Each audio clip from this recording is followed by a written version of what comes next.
The second entrance. Entry granted. The 420 files. We weren't supposed to find it. That's the first thing, because if it was meant to be used, it wouldn't have been hidden. It was behind the bins, not even properly concealed. Just out of the way enough that no one looked. A plain metal door, no sign. No handle on the outside. Just a small scanner. Same as the front, at least that's what it looked like. We found it by accident. One of the lads went out for a smoke. Came back saying, "There's another door around the back." We laughed. "Fire exit," someone said. "Storage access," said someone else, but something about the way he said it didn't sit right. So I went to check. It was exactly where he said. Cold metal, no markings. And the scanner was on. That shouldn't have been possible. Only the main entrance was active. Everything else was dead. I looked closer. The screen wasn't blank. It showed a message. Access available. Not required, not restricted. Available. I tapped my card. Nothing. No response. I tried again. Still nothing. "Dead," I muttered. Then I stepped back, and the screen changed. Try again. I froze. No one else there. No movement. Just the scanner, waiting. I tapped again. This time, green. The door unlocked. I hesitated because something felt wrong. But curiosity wins. It always does. I pushed the door open and stepped inside. At first, it looked like the same place, same layout, same lighting, same smell. But after a few seconds, I noticed the differences. Subtle ones. The colors were slightly off. The music was different. And the people, they weren't the same. They looked familiar, but not quite right, like copies or versions. I walked toward the counter, and that's when I saw him. Behind it, serving, talking, moving exactly like I would. Because it was me.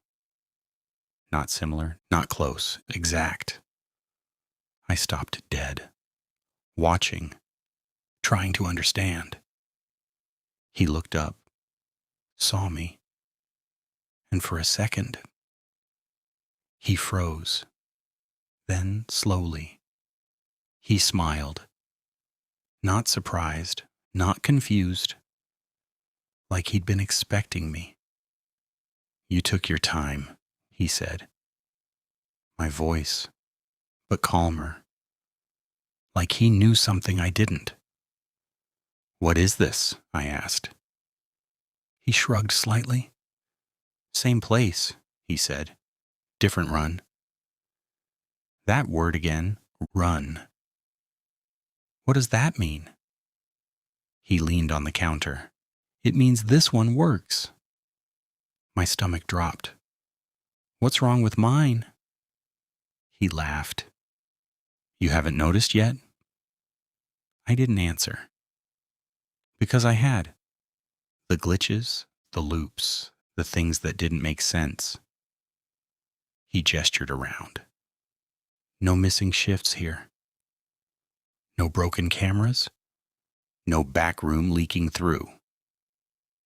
Everything he said matched what I'd seen. "So this is the real one?" I asked. He paused and then shook his head. "No." "Then what is it?" He looked at me for a long moment and then said, "This is the stable version." That word didn't comfort me. It made it worse. Stable compared to what? I asked. He didn't answer. Instead, he pointed behind me. I turned and saw it. A row of screens showing different versions of the club. Dozens of them. Each one slightly different staff, different members, different layouts. Some looked normal, some looked wrong, some looked empty. What are those? I asked. He walked over, stood beside me. Entries, he said. Entries to what? He smiled slightly. Different outcomes. I stared at the screens because I saw it. One of them was mine. Glitching, flickering, breaking. That one's failing, he said casually. My chest tightened. What happens when it fails? He looked at me, and for the first time, he didn't smile. It merges. With what? I asked.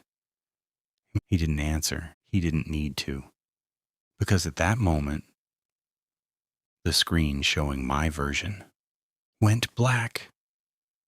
Then slowly, it reappeared, but different. The layout shifted. The people changed. The system updated. And standing behind the counter wasn't me anymore. It was him. I turned, but he was still next to me, watching it. That's not possible, I said. He nodded. It is now. I stepped back. What happens to me? He tilted his head slightly. You already know. I didn't want to, but I did. Because I'd seen it before.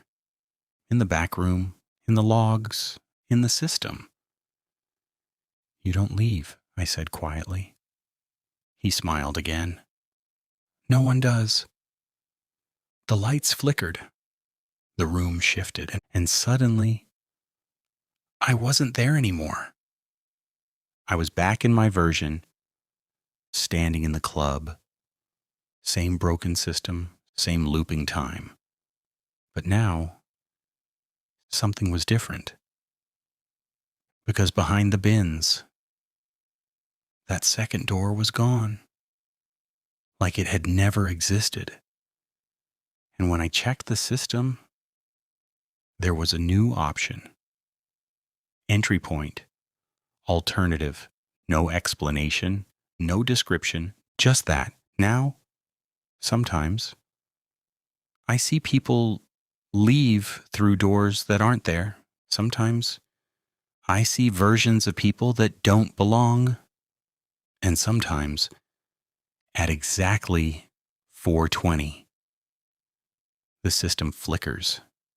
And for a split second, I see that other version, the stable one, running perfectly. Without me. So if you ever find a second entrance, hidden somewhere it shouldn't be, and the scanner says, access available, think carefully, because you're not entering a new place. You're choosing a different version. And once you do, there's no guarantee you'll come back to this one. Entry granted. 420 files.